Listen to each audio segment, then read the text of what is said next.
bagaimana terjadi perubahan yang begitu mendadak kalau mengikuti arus atau alur dari buku tadi. Dan itu banyak. Saya mengumpulkan beberapa buku tentang Saladin Ayyubi, rata-rata begitu. Bagaimana terjadi sebuah perubahan yang sangat drastis dari kondisi kaum muslimin yang terpuruk, lemah, dibantai begitu saja, tidak bisa bangkit, tidak bisa melawan.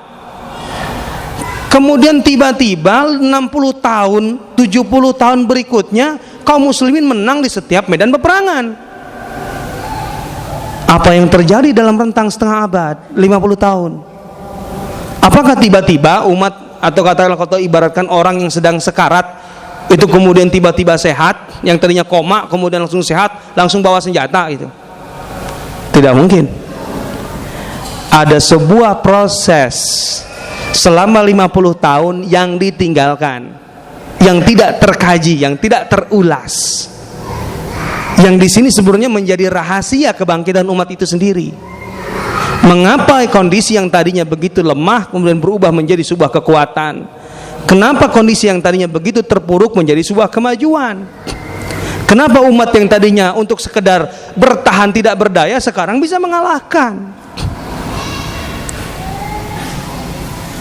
Itulah yang dibahas dalam buku ini. Untuk itu metodologi atau pendekatan dalam kajian sejarah menurut Dr. Majid Kilani itu tidak bisa dengan cara-cara yang sekarang ini selama ini digunakan. Harus ada pemahaman-pemahaman dasar yang bisa membuat kita paham bagaimana sebuah proses perubahan itu terjadi, bagaimana kondisi itu memang betul-betul berubah. Pertama, dia mengatakannya sebagai sebuah filosofi sejarah ya. Pertama, bahwa dalam membaca fenomena masyarakat, setiap masyarakat ada 3 unsur utama yang dia sebut dengan afkar, kemudian ashkhas, kemudian asya. Menurut saya ini bahasa Malik bin Abi dalam Syurutun Nahdhah, dalam buku-bukunya tentang peradaban. Jadi unsur-unsur dalam masyarakat itu ada 3. Pertama afkar itu pemikiran. Kedua itu adalah ashkhas, itu individunya, personalnya, personnya. Yang kemudian ketiga asya itu materi, benda. Teorinya adalah ketika masyarakat itu unsur person, unsur individu dan bendanya, materinya itu bergerak di dalam poros pemikiran, maka masyarakat itu akan menjadi masyarakat sehat dan maju. Artinya person-personnya dan benda-bendanya itu kemudian diarahkan loyal pada pemikiran. Semuanya bergerak, berjuang demi pemikiran. Ada yang diperjuangkan. Orangnya punya loyalitas, barangnya digunakan untuk itu. Masyarakat akan mulai sakit kalau seandainya pemikiran dan benda, materi itu bergerak untuk berkhidmat atau melayani person atau individu, sehingga pemikiran tergantung siapa yang berbicara, tergantung siapa yang punya kepentingan. Wah, kalau sudah begitu, sudah pemikiran itu bisa dibeli oleh orang-orang tertentu atau untuk melayani orang-orang tertentu. Kalau begitu sakit masyarakat itu. Yang lebih parah, kata dia, watantahi ila wafatil ummah, dan umat akan menjadi sekarat bahkan mati kalau pemikiran dan personnya atau individunya itu justru bergerak di poros materi. Jadi pemikiran itu ya demi untuk mendapatkan materi. Orang melahirkan semua pikiran untuk apa? Supaya kaya, supaya bisa makan enak. Seseorang hidup buat apa? Berbuat untuk apa? Untuk dapat sesuatu. Kalau itu yang terjadi, masyarakat mati. Dengan teori ini, kalau saya membaca, sebenarnya kita ini di posisi mana ini? Masyarakat sehat, masyarakat sakit, atau masyarakat sudah sekarat ini? Saya rasa sudah lebih dekat sekarat. Karena orang itu mau berpolitik, mau ke dunia pendidikan, mau ke dunia apapun, untuk apa? Supaya bisa dapat uang lebih banyak, supaya dapat makan lebih enak, jalan-jalan lebih jauh, dan seterusnya dan seterusnya. Untuk pemenuhan aspek fisiologis semata. Artinya kita lebih dekat ke situ. Apa sih membuat persoalan di Indonesia tidak selesai-selesai? Ya karena itu kan. Masa uangnya jelas-jelas sudah hilang tapi yang ngambilnya tidak ada. Itu kan sama dengan banyak tuyul di kita. Kan itu. Ini persoalan. Ini pertama. Dan ini kalau menurut saya ini pandang teori ini sangat dalam. Dan ada pembenaran yang sangat jelas dalam sejarah lahir atau bangkitnya sebuah masyarakat. Saya bertanya, saya sangat senang dengan sirah. Ketika Rasulullah di Mekah, umat Islam itu punya apa? Dari segi person, ada berapa orang sih kaum muslimin di Mekah? Selama 3 tahun Rasulullah berdakwah secara sirriyah, secara terbatas. Menurut Ibnu Ishaq, yang itu sebagian ahli sejarah mengatakan terlalu berlebihan, itu ada 40 orang yang masuk Islam. Menurut penelitian nggak nyampe 40 yang masuk Islam. 3 tahun pertama. Ketika mulai dakwah terbuka, baru mulai banyak. Cepat. Hijrah ke Habasyah tahun 4 dan 5 Hijriah, 5 Mekah, itu sekitar 80 orang. Ketika hijrah ke Madinah, yang awal-awal hijrah ke Madinah setelah 13 tahun Rasulullah berdakwah di Mekah, itu hanya kurang dari 200 orang muslim. Bayangkan 13 tahun Rasul berdakwah, dan itu lebih dari separuh masa dakwah beliau. Kurang dari 200 orang yang masuk Islam di Mekah, di tengah ribuan orang-orang musyrik di Mekah. Secara person punya apa kaum muslimin? Rasulullah nggak punya apa-apa, sedikit sekali dibanding-bandingkan dengan tantangannya. Sekarang kita masuk ke Asia, materi, benda. Yang masuk Islam waktu itu yang kaya banyak. Ya Rasulullah sendiri tentu kaya, Khadijah kaya, Abu Bakar kaya, Utsman kaya. Sekarang pertanyaannya, mereka semakin lama semakin terbatas masa untuk mengembangkan kekayaan ekonomi. Karena mereka juga aktif berdakwah, kemudian mereka dibatasi oleh Quraisy, apalagi setelah diboikot. Kemudian kaum muslimin yang lemah-lemah itu membutuhkan dana. Akhirnya mereka mendistribusikan dananya. Intinya tidak seberapa materi juga, uang pun tidak banyak, kekayaan dibanding dengan kebutuhan yang ada. Abu Bakar itu kan habis uangnya kan. Waktu hijrah hanya tinggal membawa 4.000 dirham, 400 dinar. Kalau sekarang 800 juta, masih banyak ya. Ya ukuran mahasiswa sih banyak lah. Kita bicaranya ukuran saudagar lah. Masalahnya kalau kita bandingkan, kata Aisyah, di masa jahiliyah, artinya sebelum Islam, ayahku itu di gudangnya ada alfi uqiyah. Uqiyah itu wadah lah untuk kalau sekarang tuh karung untuk tempat pakai benda barang-barang dagangan. Ada 1 juta uqiyah di gudang ayah itu. Kaya sekali Abu Bakar. Tapi waktu hijrah cuma tinggal 4.000 dirham. Coba bayangkan. Artinya sedikit. Kenapa? Belasan orang budak itu dimerdekakan Abu Bakar dengan uang berapa? Besar sekali. Bilal aja besar sekali dibayar. Nah, intinya person dan benda itu sedikit sekali. Apa yang kaya, apa yang banyak yang dimiliki umat Islam di periode Mekah ini? Afkar risalah, pemikiran risalah. Setiap hari Rasulullah mendapatkan wahyu. Bayangkan dalam kurun waktu 13 tahun, lebih kurang setiap hari sekian ayat turun, dan ayat turun itu dibacakan Rasulullah, difahamkan oleh Rasul kepada para sahabatnya, diajarkan dan dipraktekkan. Umat Islam kaya pemikiran, miskin person atau terbatas personnya, dan terbatas kekayaannya, bendanya. Ketika kemudian ada kesempatan untuk bergerak pindah ke Madinah dalam kondisi yang lebih baik, kekayaan pemikiran itu yang menjadi modal pertama untuk membangun sebuah masyarakat baru. Hanya membutuhkan waktu 1,5 tahun kaum muslimin di Madinah menjadi sebuah masyarakat yang eksis dan diperhitungkan. Itu jelas, memang begitu. Karena semua masyarakatnya dan benda kekayaan yang dimiliki digunakan untuk melayani pemikiran, memiliki melayani keyakinan.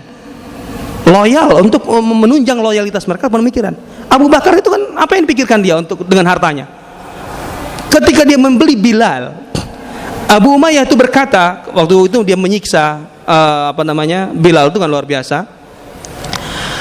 Kata Abu Bakar, kenapa engkau menyiksa dengan begitu luar biasa? Kalau memang kau tidak suka, jual sajalah. Itu kan gaya Abu Bakar bagaimana sih untuk menego supaya dia enggak keluar banyak uang juga kan. Kalau Umayyah, memang aku sudah enggak butuh sih. Tapi juga ibarat kata dia senang menyiksa Bilal intinya. Berkali-kali Abu Bakar mengatakan, jual sajalah, engkau siksa begitu, enggak pantas. Engkau seorang pembesar, masa nyiksa budak sih? Kan gitu. Kata Abu Umayyah, kalau gitu engkau mau beli berapa? Engkau mau nawarkan berapa? Dia nyebut aja Abu Umayyah sekian. Abu Bakar setuju, deal. Karena iman Abu Bakar melihat Bilal itu luar biasa. Ini orang dengan ahad-ahadnya, dengan pertahankan Islamnya harus diselamatkan. Setelah transaksi kata Abu Umayyah, Abu Bakar, kalau engkau tawar tadi dengan harga semurah-murahnya, aku jual atau nggak mau. Ngapain juga orang nggak berguna begini aku pertahankan. Apa kata Abu Bakar? Kalau engkau naikkan harganya seberapapun, aku bayar. Kan begitu. Lihat ini, Abu Bakar itu aktivitasnya, kemudian kekayaannya itu untuk berkhidmat, untuk melayani pemikiran, keyakinan, pemikiran risalah, wahyu yang dia terima, yang dipahami dari Rasulullah SAW. Nah itu dia. Jadi sehat masyarakatnya, sehingga ketika tumbuh cepat, percepatan pertumbuhan di zaman Rasul itu kan luar biasa. Dalam 9 tahun ada 86 misi militer, katakan begitu ya. Dan 27 atau 28 diantaranya dipimpin langsung oleh Rasulullah SAW. Jazirah Arab yang tadinya semuanya melawan Madinah, kemudian berbondong-bondong datang menyatakan secara rela masuk Islam ataupun melakukan kontrak perdamaian dengan Madinah. Coba bayangkan. Persia Romawi sudah mengambil sikap untuk menahan diri dengan Madinah, menganggap Madinah sebagai kekuatan yang diperhitungkan ketika harus berhadapan. Coba lihat, 9 tahun saja, percepatan luar biasa. Pertanyaannya kemudian, sebenarnya kan Rasulullah membutuhkan berapa SDM saat itu? Wilayah-wilayah Islam itu butuh gubernur. Ke Yaman berapa orang dikirim, kemudian ke Bahrain, kemudian ke Oman, bermacam-macam daerah. Tapi Rasul dengan mudah, ini ke sini, semuanya menjadi gubernur yang sukses di semua wilayah Islam. Begitu kemudian di zaman Abu Bakar, zaman Umar, sampai-sampai Abu Hurairah yang di zaman Rasulullah itu, kalau bahasa saya ketua RT Sufah. Sufah itu beranda Masjid Nabawi, yang di situ tempat mukimnya orang-orang miskin, yang tidak punya rumah, tidak punya apa-apa gitu. Tapi mereka setiap hari di masjid mengaji kepada Rasulullah. Abu Hurairah itu sering sekali hari-harinya itu sangat kelaparan, bahkan kadang-kadang dia kata, kami itu kadang-kadang berguling-guling dekat mimbar Rasulullah itu, orang yang baru ke masjid dan nggak tahu mengira kami sedang kesurupan, padahal kami sedang menahan lapar kayak gitu. Karena apa? Dia punya akhlak, punya adab. La yas'aluna nasa ilhafa. Dia tidak pernah menunjukkan kepada orang bahwa aku lapar. Kalau dia mau memberi makan, dimakan. Tapi kalau untuk menunjukkan, mengemis, tidak. Orang miskin seperti ini 5 tahun kemudian Umar bin Khattab, engkau jadi gubernur di Bahrain ya, sukses. Coba orang miskin sekarang suruh jadi gubernur, nggak bisa memimpin. Kenapa? Karena miskin harta, miskin pendidikan, miskin pengetahuan, miskin akhlak, bermasalah. Kan lain, lihat, berbeda. Subhanallah, ini dia. Tapi ketika kemudian pemikiran ini sangat bergantung kepada individu menentukan ini harus begini, ini begitu. Jadi umara, para pemimpin itu kemudian memonopoli ulama itu untuk menjalankan kebijakan umara. Udah sakit. Itu terjadi di zaman Hajjaj, di zaman sebagian Bani Umayyah, dan itu kemudian disehatkan kembali oleh Umar bin Abdul Aziz. Dia sendiri ulama, tetapi dia membentuk dewan ulama ketika dia menjadi khalifah. Ada sekitar 10 orang. Kata Umar, antum julasai kullal lailah. Kata Umar bin Abdul Aziz, setiap malam kalian harus bersamaku. Itu ulama-ulama itu. Dan aku tidak akan mengambil keputusan kecuali setelah berbicara dengan kalian. Artinya kembali Umar bin Abdul Aziz menempatkan ilmu dan keulamaan, afkar risalah itu lebih tinggi ketimbang kebijakan pemerintah. Sehingga kebijakan pemerintah itu harus melalui pemikiran ulama yang benarnya ketahuan, yang hak dan batilnya jelas. Tidak seperti sekarang, RUU, rencana undang-undang kesetaraan gender sudah disusun draftnya, naskah akademiknya sudah dibuat, baru disodorkan. Nih, tolong sahkan. Enak saja. Ketika dibaca, oh ini mau menghancurkan keluarga Islam. Seorang ayah akan bisa dipidanakan gara-gara melarang anak perempuan yang dewasa keluar rumah malam-malam. Orang tua akan dipenjarakan atau bisa diperadilankan kalau seandainya melarang anaknya menikah dengan orang beda agama. Enak saja. Itu setelah dibikin naskah akademiknya, dibuka draftnya, baru ingin disahkan. Tolak. Ini dia. Dan itu demi apa? Demi proyek. Ya sudah. Ini memang sudah tanda-tanda dari umat yang mati kalau menurut teori ini, dan jelas itu. Yang kedua, dan itu yang terakhir dari sisi ini, dari sesi ini, bahwa perubahan itu kan sebenarnya terkait erat dengan masalah suluk, dengan perilaku manusia. Dan perilaku manusia itu terdiri dari dua unsur penting, yaitu sisi niat dan sisi gerak. Unsur niat dan gerak.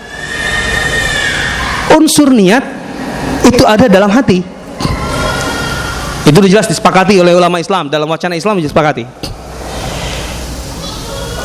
Unsur niat ini memiliki dua sisi.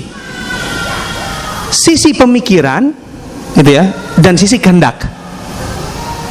Makanya dalam Al-Qur'an itu kan qalb itu sebenarnya terjemahannya ke hati itu menurut saya agak kabur. Saya dari dulu memang tidak pernah menemukan pastinya sebenarnya dalam bahasa Indonesia qalb itu harus diartikan apa. Karena qalb itu yaqiluna biha, hati yang berpikir. Tapi kalau hati dalam bahasa Indonesia apa? Hati berpikir. Nah, dalam bahasa Indonesia apa? Ada jurusan bahasa di sini. Dalam KBBI hati itu apa? Bisa nggak dia hati itu berpikir? Hati biasanya cuma merasa, emosi, kan begitu. Tapi dalam Al-Quran nggak. Jadi hati itu atau niat itu dia membentuk sebuah rangkaian berpikir, kemudian rangkaian kehendak. Itu dalam hati, dalam niat. Kemudian kalau gerak itu adalah terkait dengan masalah tindakan praktis yang dilakukan oleh manusia. Itu baru actionnya keluar. Tapi mulainya dari pikiran dulu, kemudian ada kehendak, baru ada aksi. Itulah perilaku manusia. Dan dalam Al-Quran ini jelas asasnya, innallaha la yughayyiru ma biqaumin hatta yughayyiru ma bi anfusihim. Dzalika bi anna Allah lam yakum mughayyiran ni'matan an'amaha 'ala qaumin hatta yughayyiru ma bi anfusihim. Allah memberikan dua ayat yang merupakan gambaran yang mirip, tetapi yang satu dalam aspek positif, yang satu dalam aspek negatif. Dan itu jelas bahasanya tentang perubahan. Innallaha la yughayyiru itu mengubah kan? Coba kita baca terjemahnya. Innallaha la yughayyiru ma biqaumin hatta yughayyiru ma bi anfusihim. Siapa yang bisa terjemahkan? Silakan. Ini saya persilahkan. Ayo, saya tawarkan. Jangan menganggap kemudian takut salah ya, nggak apa-apa kok salah juga. Ayo. Sesungguhnya kok kencang dong. Ini kan lagi mencari ilmu kita. Takut sekali salah. Ayo silakan.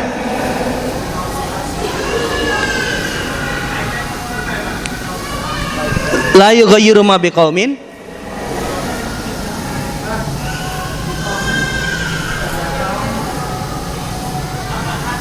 ya hatta yughayyiru ma bi anfusihim. Bi anfusihim.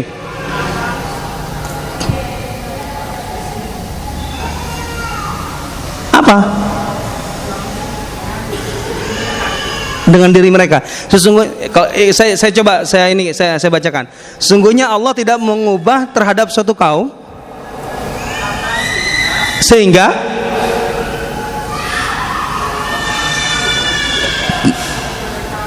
mereka mengubah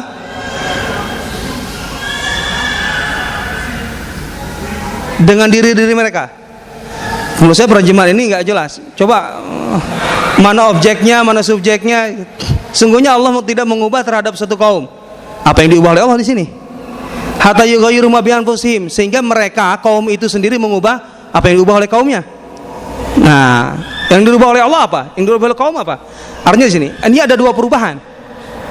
Ada perubahan yang dilakukan oleh Allah, ada perubahan yang dilakukan oleh kaum, masyarakat. Gitu ya. Allah tidak mengubah ma bi kaum, keadaan suatu masyarakat.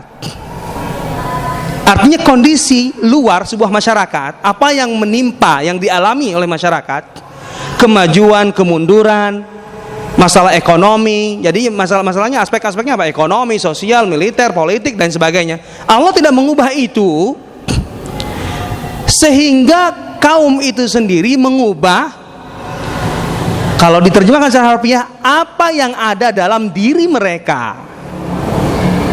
Ingat, perubahan Allah itu adalah perubahan terhadap kondisi luar dari sebuah masyarakat. Perubahan yang dilakukan oleh kaum adalah perubahan terhadap apa yang ada dalam diri mereka.